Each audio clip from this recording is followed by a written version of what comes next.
后来乡亲啊，即届这个大地震，宜兰国道5号的高架桥，甲南方澳仔的看海大桥，嘛拢损害着。加在及时发现，相关的单位已经通知厂商准备维修。请记者玉华来报道。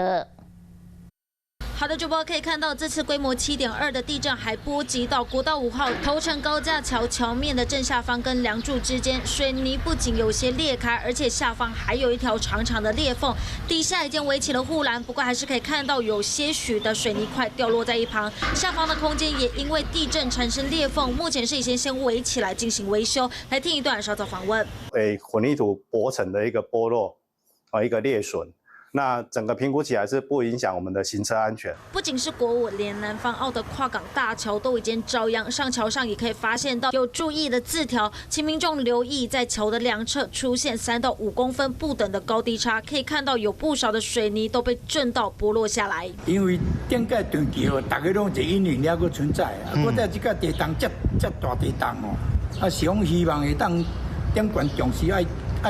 较注重了较接来顺的，因为这把地震频率要管。南方澳跨港大桥还是在保护期间，那承包商也承诺会尽快来修复。可以听到南方澳还有3年的保固期，委托的厂商也会尽快的来进行处理，以免造成民众担忧。以上是目前最新情形，主播。